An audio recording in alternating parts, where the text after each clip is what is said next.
The deep blue waters of the Pacific Ocean stretched endlessly in all directions as Dr. Alex Morgan adjusted the controls of the research submersible. 3 miles below the surface, the pressure could crush a human body in seconds, but inside the titanium hull of their vessel, Alex felt safe and excited. Today was supposed to be a routine mapping mission of the ocean floor near the Mariana Trench. "Getting some strange readings here," said Dr. Lisa Carter, the marine biologist, sitting beside him. Her eyes stayed fixed on the sonar display as green lines painted an impossible picture. "This doesn't look like any rock formation I've ever seen." Jake Peterson, their engineer, leaned forward from the back seat to get a better look. "That's definitely not natural. Look at those straight edges and perfect angles. Nature doesn't make things like that." Alex guided the submersible closer to the anomaly. Through the thick glass windows, they could see nothing but darkness until the powerful LED lights hit something that made all 3 scientists gasp. A massive metallic structure lay buried under centuries of mud and sediment. It was huge, stretching far beyond what their lights could illuminate. "God," whispered Lisa, "it has to be at least 800 feet long." The hull of the object was covered in strange patterns that seemed to shift and move when they looked directly at them. The metal itself was unlike anything they had seen before. It had a dark silver color that seemed to absorb their lights rather than reflect them. Jake immediately started taking measurements with their instruments. "This is incredible.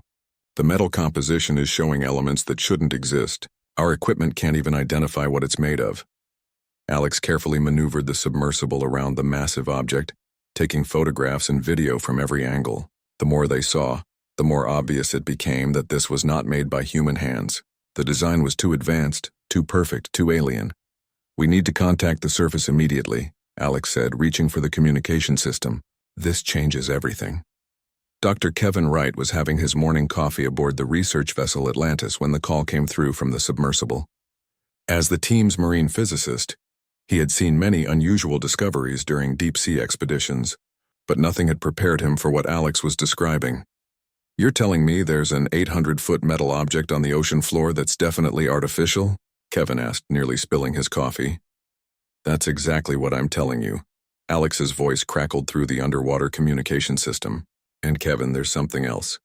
I'm detecting energy readings coming from inside this thing." Kevin dropped his coffee cup. "Energy readings? That's impossible. Nothing could maintain power after being underwater for what looks like thousands of years." "I'm sending the data up now," Alex replied. "Take a look for yourself." When Kevin saw the electromagnetic readings on his computer screen, his hands started shaking. There was definitely something active inside the buried vessel. A faint but steady pulse that had been beating like a heartbeat for who knows how long. Within hours, the discovery had reached the highest levels of government and the international scientific community. Phone calls were made to Washington, London, Tokyo, and every major capital around the world. This was not just a scientific discovery. It was potentially the most important moment in human history. Admiral Susan Blake arrived by helicopter 2 days later, along with a team of military specialists and additional scientists. She was a no-nonsense woman in her 50s who had spent her career dealing with classified projects, but even she seemed overwhelmed by the implications of what they had found. "Dr. Morgan," she said as she stepped onto the deck of the research vessel, "I need you to understand that this discovery is now classified at the highest levels. Everything you and your team have seen and done is now a matter of national security." Alex nodded. He had expected this. "We understand, Admiral, but we need to study this object properly. We need more equipment, more people, and more time." "You'll have everything you need," Admiral Blake assured him. "The President has authorized unlimited resources for this project. We're calling it Operation Deep Discovery." Over the next few weeks, the small research vessel was joined by a fleet of ships carrying the most advanced underwater exploration equipment in the world. Scientists from every field imaginable arrived to be part of the team. Marine archaeologists, xenobiologists, physicists, engineers, and computer specialists all worked together to solve the mystery of the buried spacecraft. Dr. Rachel Stone was among the new arrivals. She was a specialist in ancient civilizations and had been brought in because of her unique expertise in deciphering unknown symbols and languages. When she first saw the patterns covering the hull of the alien vessel, she knew immediately that they were more than just decorations. "These aren't random designs," she explained to Alex and the other team leaders during their first briefing. This is definitely some form of writing or communication system. The patterns are too complex and too organized to be anything else. The team established a base camp on the ocean floor using revolutionary underwater habitat technology. Large transparent domes were lowered to the seabed and connected by pressurized tunnels. Inside these habitats, scientists could work for weeks at a time in normal atmospheric conditions while studying the alien craft up close. Tony Rodriguez, the marine engineer who had designed the underwater base, was proud of his creation. This system allows us to work directly on the object without the limitations of submersibles, he explained. We can spend as much time as we need examining every detail. As the days turned into weeks, more mysteries emerged. The alien vessel showed no signs of corrosion despite being underwater for what appeared to be thousands of years. The strange metal seemed to be completely resistant to the effects of salt water and time. Most intriguing of all, the energy readings were getting stronger. Whatever was inside the ship was becoming more active as the human scientists worked around it. It was almost as if their presence was somehow waking up whatever lay dormant within the ancient vessel. Late one night, as Alex reviewed the day's data in his quarters aboard the research ship, he couldn't shake the feeling that they were on the verge of something that would change humanity forever. The patterns on the hull, the impossible metal, the mysterious energy readings, it all pointed to one inescapable conclusion. They had found proof that humanity was not alone in the universe. And whatever had built this ship had been on Earth long before humans had even learned to make fire. 3 months had passed since the discovery of the alien vessel, and the underwater research base had grown into a small city on the ocean floor. The transparent domes now covered nearly half of the massive spacecraft, allowing dozens of scientists to work around the clock studying every detail of the mysterious craft. Dr. Rachel Stone had made little progress with the strange patterns covering the hull until one morning when everything changed. She was alone in Dome 7, carefully photographing a section of the ship's surface when she noticed something different about the symbols. Under the bright work lights, they seemed to have a slight three-dimensional quality that she had not noticed before. Interesting, she muttered to herself, reaching out to trace one of the patterns with her gloved finger. The moment her fingertip made contact with the symbol, it began to glow with a soft blue light. Rachel jerked her hand back in surprise, but the symbol continued to pulse gently. As she watched in amazement, other symbols around it began to activate, creating a chain reaction of light across the hull section. Control. This is Rachel in Dome 7, she said into her radio with excitement in her voice. You need to see this right away. Within minutes, Alex, Lisa, and several other team members had gathered in the dome to witness Rachel's discovery. The section of hull was now covered in glowing symbols that pulsed in a complex pattern. It's responding to touch, Rachel explained, reaching out to press another symbol. As soon as she did, the pattern changed and new symbols began to glow in a different sequence. Jake Peterson was already setting up his equipment to record everything. This is incredible. The ship is definitely reacting to human contact.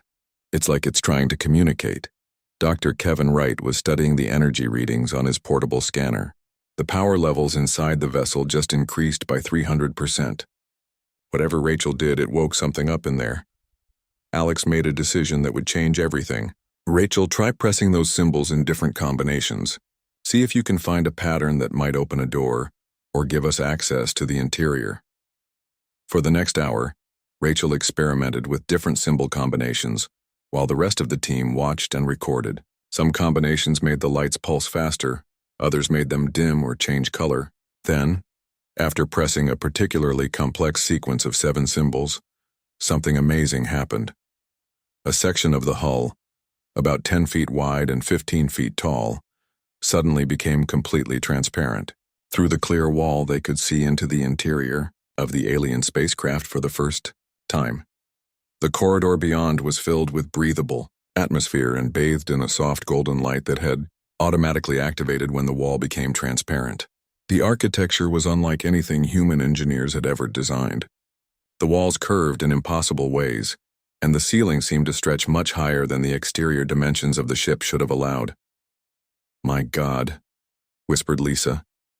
There's air in there, and artificial gravity. This technology is thousands of years ahead of anything we have. As they stared into the alien corridor, movement caught their attention. A tall figure appeared at the far end of the hallway, walking slowly toward them. The being was humanoid in shape, but clearly not human. It stood nearly 8 feet tall, with pale, translucent skin that seemed to glow slightly in the golden light. Its eyes were large and dark, and its movements were graceful and fluid. Dr. Peter Hayes, the team's exobiologist, had arrived just in time to witness first contact with an alien species.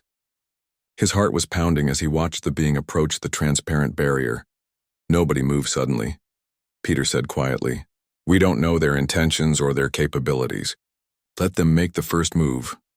The alien being stopped just on the other side of the transparent wall and raised one long, slender hand in what appeared to be a greeting gesture. Then, to everyone's amazement, it began to speak, though not with its voice. The words appeared directly in their minds, in perfect English. "I am Kethvor of the Veltar," the alien communicated telepathically. "We have been waiting for someone to find us, though we hoped it would never happen."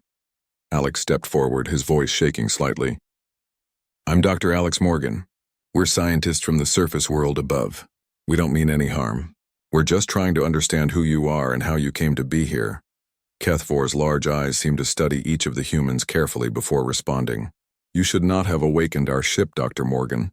By doing so, you have put your entire species in terrible danger." The golden light in the corridor behind Kethvor began to pulse, and other figures could be seen moving in the distance. The Veltar were awakening after thousands of years of sleep, and they did not seem happy about it. "What kind of danger?" Peter asked, his scientific curiosity overcoming his fear. "What are you talking about?" Kethvor's expression, though alien, clearly showed sadness and fear. "We came to your world long ago, fleeing from something that hunts civilizations across the galaxy. Something that destroys entire species and turns their worlds into empty wastelands. We crashed here and went into stasis, hoping they would never find us." Lisa felt a chill run down her spine. "What hunts civilizations? What are you running from?" "They call themselves the Devourers," Kethvor replied. And even in telepathic communication, the name seemed to carry weight and terror. "They consume everything in their path. Every living thing, every resource, every trace of civilization. They leave nothing behind but dead worlds and empty space." Kevin's scanner was showing massive increases in energy output from the alien vessel. "The entire ship is powering up. Every system is coming online after thousands of years." Kethvor noticed Kevin's concern about the energy readings. "Yes, our ship is awakening fully now. All our systems are activating, including our beacon." "Beacon?" Alex asked, though he was beginning to fear the answer. "Every Veltar ship has an emergency beacon that activates when the vessel is fully powered. It was designed to call for help from other Veltar ships in case of emergency." Kethvor paused, and his next words filled the humans with dread. "But there are no other Veltar ships left to answer. The Devourers destroyed them all.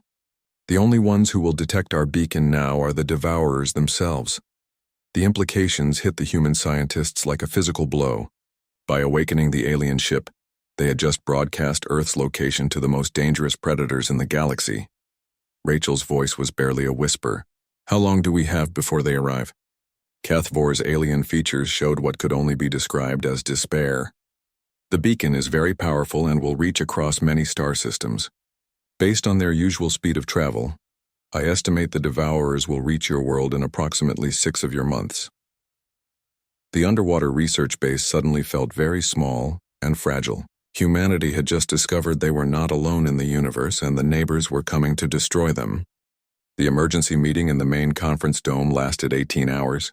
Admiral Blake had flown in additional military advisors and government officials from around the world. The transparent walls of the underwater facility provided a surreal backdrop for what might be humanity's most important discussion ever. "Dr. Morgan, I need to understand this clearly," said General Robert Kane, who had arrived that morning with a team of military strategists. "You're telling me that by studying this alien ship, we've accidentally called down some kind of galactic threat that will arrive in 6 months to destroy all human life?" Alex nodded grimly. "That's exactly what I'm telling you, General. According to Kethvor, the Veltar ship's beacon has been broadcasting our location across the galaxy since we fully awakened their systems. Dr. Nina Bell, the team's communications expert, had been working around the clock to establish better contact with the alien. I've been analyzing the telepathic communication method the Veltar use. It's not actually telepathy as we understand it. They're using some kind of quantum field manipulation to transmit thoughts directly into our brains. Can we use this to learn more about the threat we're facing? Admiral Blake asked. I believe so, Nina replied, but it requires direct contact with the Veltar, and that means going inside their ship. The decision to board the alien vessel was not made lightly. Colonel Matt Turner, a Special Forces officer with experience in hostile environments, volunteered to lead the boarding party. Along with Alex, Rachel, and Nina, he would be the first humans to actually enter an extraterrestrial spacecraft. The section of hull that had become transparent could also become permeable, allowing the humans to pass through while maintaining atmospheric pressure on both sides. As the four-person team stepped through the alien barrier, they entered a world that defied everything they thought they knew about physics and engineering. The corridor was much larger on the inside than it had appeared from outside. The walls curved upward and seemed to blend seamlessly into the ceiling, which appeared to be much higher than should have been possible given the ship's external dimensions. The gravity feels normal, observed Matt, bouncing slightly on his feet to test it. But according to our measurements, we should be experiencing the ocean's pressure and the ship's position. Instead, it feels like we're standing in a building on the surface. Rachel was fascinated by the architecture. The walls were covered in the same shifting patterns they had seen on the exterior. But inside the ship, the symbols moved constantly, flowing like liquid light across the surfaces. It's beautiful, she whispered. Like the entire ship is alive. HFY appeared at the end of the corridor, moving with that same fluid grace they had observed before. Behind him, other Veltar could be seen in the distance, tall and ethereal figures moving through the golden-lit passages of their ancient vessel. Welcome aboard our ship, HFY communicated as the humans approached. Though I wish the circumstances were different. Come. There is much you need to understand about the danger that approaches your world. He led them through corridors that seemed to rearrange themselves as they walked. Doors appeared where there had been solid walls moments before, and passages stretched or contracted based on some logic that the humans could not grasp. They entered a vast chamber that HFY explained was their central information center. The walls were covered with what appeared to be star maps, and floating displays showed images of planets and solar systems. Many of the displays were marked with a red symbol that pulsed ominously. These are the worlds that have fallen to the Devourers, HFY explained, gesturing to the red-marked systems. 43 civilizations completely destroyed in the past 1,000 years. Billions of intelligent beings consumed or converted into servants of the Devourer fleet. Nina was recording everything on her equipment while asking questions. What exactly are these Devourers? Are they biological entities or machines? Both and neither, replied another Veltar who had joined them.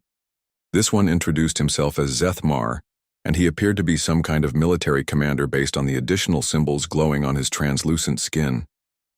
The Devourers were once a biological species, but they have modified themselves so extensively that they are now more machine than living being. Alex studied the star maps with growing horror. They've destroyed all these civilizations. Why? What do they want? HFY's expression grew even more somber. They consume life itself. They harvest the biological energy of entire planets, absorbing the life force of every living thing. The converted populations become part of their collective consciousness, adding their knowledge and abilities to the Devourer fleet. Matt, with his military background, was thinking tactically. What kind of weapons do they use? What are their capabilities? Zethmar activated a floating display that showed images of massive black spacecraft. The Devourer vessels were enormous, some appearing to be the size of small moons. They had no visible propulsion systems but moved through space at incredible speeds. Their ships are powered by the life energy they have consumed, Zethmar explained. The more civilizations they destroy, the more powerful they become. Each vessel carries millions of converted beings who serve as both crew and weapons. Rachel was studying the technical displays, trying to understand the alien technology. How do they find their targets? How did they track the Veltar across the galaxy? HFY hesitated before answering, and his hesitation filled the humans with dread. They follow energy signatures. Every advanced civilization produces certain types of energy emissions that can be detected across vast distances. When our beacon activated, it sent out exactly the kind of signal they search for. The full horror of the situation was becoming clear. Not only had humanity accidentally called the Devourers to Earth, but the very act of studying and awakening the Veltar ship had marked them as an advanced civilization worthy of consumption. There's something else you need to know, Kethvor continued, and his next words would haunt the humans forever. The Devourers do not simply arrive and attack. They study their targets first. They send advanced scouts to learn about the species they plan to consume. These scouts have been known to arrive months or even years before the main fleet. Nina felt her blood turn cold. Are you saying they might already be here? That they might already be watching us? Before Kethvor could answer, alarms began sounding throughout the Veltar ship. The golden lights flickered and changed to a harsh red glow. Other Veltar began running through the corridors with obvious urgency. Zethmar was consulting a floating display that had appeared in front of him. Our long-range sensors have detected something, he announced, his mental voice filled with fear. 3 objects approaching your solar system from deep space. They are still very far away, but their energy signatures match Devourer scout vessels. Matt grabbed his radio to contact the surface. Control, this is boarding team. We have a situation down here. We need immediate evacuation and full military alert. But even as he spoke, all 4 humans knew that conventional military forces would be useless against a threat that had already destroyed 43 advanced civilizations. Earth had 6 months to prepare for war against an enemy that had never been defeated. The golden age of human innocence was over. They were no longer alone in the universe, and their new neighbors were coming to eat them alive. 2 weeks after the detection of Devourer scout ships, the underwater research base had transformed into a military command center. Scientists worked alongside intelligence officers and military strategists as humanity prepared for the greatest threat in its history. But what they discovered, in the deeper sections of the Veltar ship, would shake their faith in everything they thought they knew about their alien allies. Dr. Kevin Wright had been analyzing the ship's propulsion and power systems with Jake Peterson when they made their first disturbing discovery. The technology was incredibly advanced, capable of faster-than-light travel and energy manipulation that seemed to violate the laws of physics. But there was something wrong with the power source. Jake, look at these energy readings, Kevin said, pointing to his scanner display. The ship's main power core isn't running on any kind of fuel or nuclear reaction. It's drawing energy from something biological. Jake frowned as he studied the data. Biological? What do you mean? Kevin led him to a sealed chamber deep in the ship's lower levels. Through a transparent wall, they could see a massive organic structure that pulsed with a sickly green light. It was clearly alive, with veins and tissue that throbbed rhythmically. It's some kind of living battery, Kevin explained with disgust. The Veltar are using biological matter to power their ship. When they brought this discovery to Kethvor, his response was evasive. All advanced civilizations must make difficult choices to survive. The power source is necessary for our ship's operation. But Dr. Nina Bell, who had been working to improve her communication techniques with the Veltar, picked up something in Kethvor's mental transmissions that he was trying to hide. There were layers of meaning in their telepathic communication, and she was beginning to detect deception. He's not telling us everything, Nina told Alex privately. There are thoughts and emotions behind his words that he's actively suppressing. I think the Veltar are hiding something important about their relationship with the Devourers. Alex decided it was time for more direct questioning. Along with Colonel Turner and a team of military interrogation specialists, he confronted Kethvor in the ship's central chamber. We need the complete truth about the Devourers, Alex demanded. Our entire species is facing extinction, and we can't defend ourselves if we don't understand the full situation. Kethvor's alien features showed clear signs of distress. You do not understand the complexity of survival in a galaxy where the Devourers exist. We have told you what you need to know. Colonel Turner stepped forward with a harder approach. Dr. Bell can detect when you're hiding information from us. We know there's more to this story. If you want our help in fighting the Devourers, you need to tell us everything. The confrontation continued for hours, with other Veltar joining the discussion. Finally, under intense pressure and faced with Nina's ability to detect their deceptions, Zethmar broke down and revealed the horrible truth. We are not just refugees, he admitted, his mental voice filled with shame and fear. We were part of the Devourer expansion network. We served them. The words hit the humans like a physical blow. Rachel stepped back in horror. You served the Devourers? You helped them destroy other civilizations? Kethvor's shoulders slumped in defeat. The Veltar were among the first species the Devourers encountered, but instead of destroying us completely, they offered us a choice: serve them and survive, or be consumed like all the others. Alex felt sick as the implications became clear. You're saying the Veltar helped the Devourers find and destroy other species? We were scouts, Zethmar continued, his mental voice barely a whisper. We would locate civilizations that were approaching advanced technology levels. We would study them, learn their weaknesses, and report back to the Devourer fleets. Jake, who had been listening from the doorway, spoke up with anger in his voice. Those 43 civilizations you showed us on the star maps. You helped destroy them? Kethfor nodded slowly. We were responsible for identifying most of them. The Devourers would send us ahead to infiltrate and study target species. When we reported back, the main fleets would arrive to harvest the worlds. The biological power source in the ship's lower levels suddenly made horrible sense. Dr. Wright realized what he had been looking at. That living battery powering your ship. It's made from the remains of species you helped the Devourers destroy, isn't it? The silence from the Veltar was confirmation enough. The humans were standing inside a spacecraft powered by the processed remains of countless alien beings who had been betrayed and consumed. Colonel Turner was the first to voice what they were all thinking. So this beacon that's calling the Devourers to Earth, that wasn't an accident, was it? You intended for them to find us. Kethvor's mental response was filled with desperation. We had no choice. When our ship crashed on your world thousands of years ago, we were damaged and unable to contact the Devourer fleets. We went into stasis hoping to repair our systems eventually. But when we awakened your ship, you saw an opportunity, Alex said, the pieces falling into place. You could fulfill your last mission for the Devourers.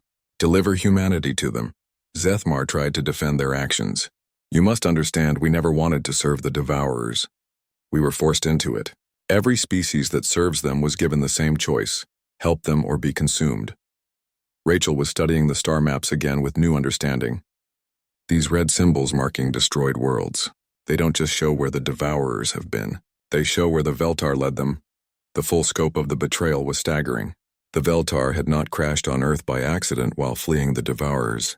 They had come to Earth as scouts for the Devourer fleet, intending to study humanity and report back on their readiness for harvest.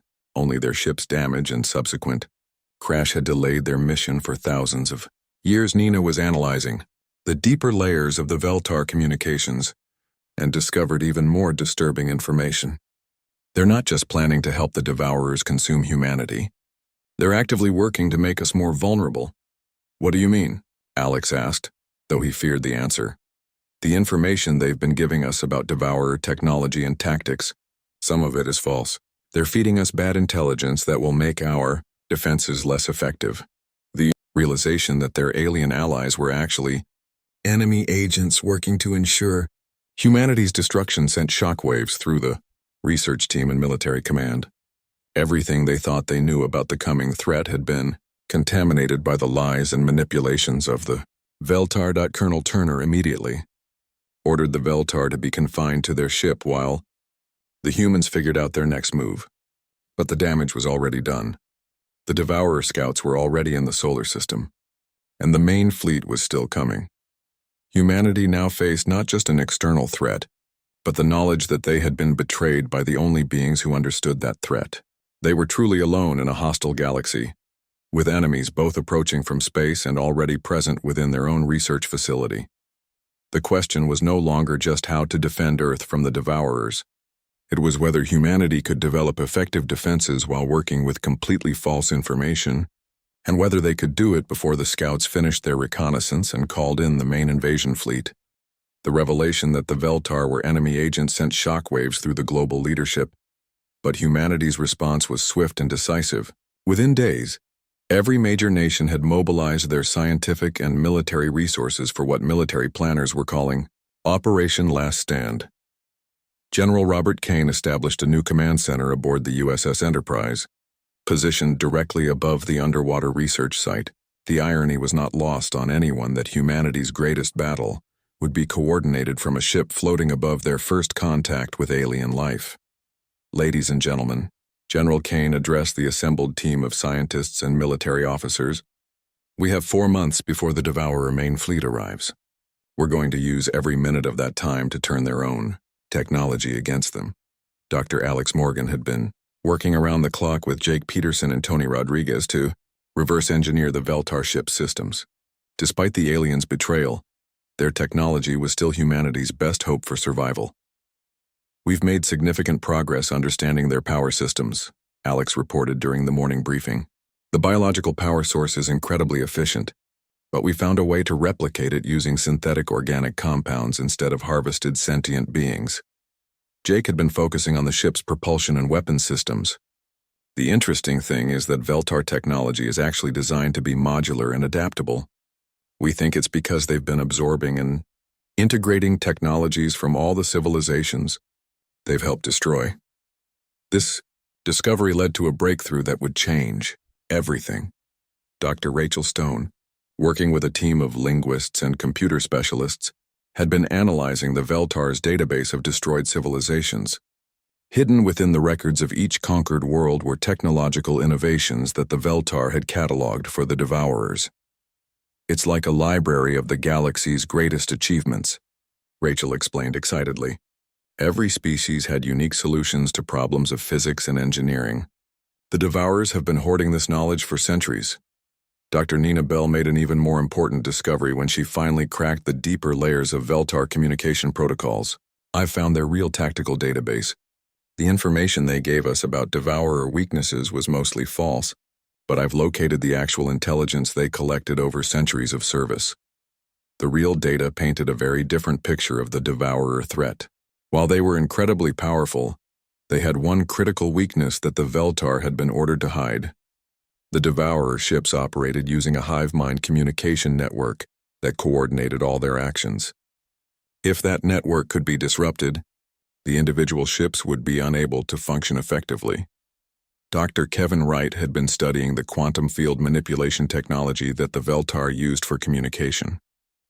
"If we can reverse the polarity and amplify the signal, we might be able to create interference that would disrupt their coordination network." Work began immediately on humanity's secret weapons. Using facilities around the world, human engineers started building devices that combined Earth technology with alien innovations. The International Space Station was converted into a weapons platform. Military satellites were retrofitted with quantum field disruptors. Even commercial communication networks were modified to serve as backup systems for the coming battle. The Devourer scout ships had been observing Earth for weeks. Studying human technology and population centers, they transmitted their findings back to the main fleet, reporting that humanity was a primitive species with no real defenses against Devourer weapons. What the scouts didn't know was that humanity had been feeding them false information. Dr. Bell had learned to mimic Veltar communication methods and had been broadcasting fake intelligence about human capabilities. The scouts believed they were observing a species barely beyond nuclear technology, with no knowledge of advanced physics or space combat. Colonel Matt Turner had been placed in charge of military coordination for the Global Defense Network. "We're going to let them think we're helpless right up until the moment we hit them with everything we've got." The plan was audacious in its simplicity. When the Devourer fleet arrived, they would expect to find a defenseless world ready for harvest. Instead, they would encounter a coordinated defense network, using their own technology against them. 4 months after the discovery of the Veltar ship, long-range sensors detected the arrival of the Devourer main fleet at the edge of the solar system. The alien armada was massive. Over 200 ships of various sizes, some as large as asteroids. The lead vessels were already beginning to accelerate toward Earth. Admiral Susan Blake, now in command of the combined Earth Defense Forces, gave the order that would either save humanity or mark the end of human civilization. "All units, this is Admiral Blake. Operation Last Stand is now active. Show them what humans do when someone tries to make us extinct." The battle began as the Devourer fleet entered the outer solar system. The aliens expected to sweep aside any primitive defenses and begin the harvest of Earth's population. Instead, their lead ships were met by a coordinated barrage of quantum field disruptors that immediately severed their connection to the hive mind network. Without their coordination system, the Devourer ships began attacking each other, unable to distinguish between friend and foe. Their own weapons, powered by the life energy of countless consumed civilizations, turned against them in a spectacular display of self-destruction. Jake Peterson, monitoring the battle from the command center, watched in amazement as devourer vessels began exploding across the solar system. It's working. Their own power systems are overloading without the network to regulate them. But the devourers were not finished. The surviving ships began adapting to the disruption, developing workarounds for their damaged communication network. The battle was far from over. Dr. Wright activated the second phase of humanity's defense. Using the modified satellite network, Earth began broadcasting the same quantum field disruption on a system-wide scale. Every devourer ship in the solar system was suddenly cut off from the collective consciousness that had made them nearly invincible for thousands of years. The results were devastating for the invaders. Without their hive mind coordination, the devourer ships were just individual vessels crewed by confused beings who had forgotten how to think independently. Many ships simply shut down completely. Others began fleeing the solar system at maximum speed. In the underwater research base, Kethvor and the other Veltar watched the destruction of their former masters with a mixture of awe and terror. "This is impossible," Kethvor transmitted to his fellow aliens. "No species has ever defeated a devourer fleet." Alex Morgan stood before the confined Veltar with grim satisfaction. "You underestimated humanity. We don't surrender. We don't give up. And we certainly don't let anyone threaten our species without a fight." The battle lasted 3 days. When it was over, the devourer fleet had been completely destroyed or driven from the solar system. Earth's defense network had proven that even the galaxy's most feared predators could be defeated by a species that refused to accept extinction. In the aftermath, humanity found itself in possession of technology that would revolutionize space travel and communication. The knowledge contained in the Veltar database, combined with human ingenuity, opened up possibilities that previous generations could never have imagined. 6 months later, the first human interstellar ships left Earth's solar system. They carried a message to any surviving civilizations in the galaxy. Humanity was now a spacefaring species, and they would not tolerate bullies or predators in their corner of the universe. The Veltar, faced with the choice between continued imprisonment and genuine cooperation with their former intended victims, chose to help humanity establish peaceful relations with other species they had encountered during their centuries of service to the devourers. Earth's discovery of the alien ship in the ocean had nearly led to humanity's extinction. Instead, it had launched them into a larger universe as one of the galaxy's newest and most determined protectors of freedom and civilization.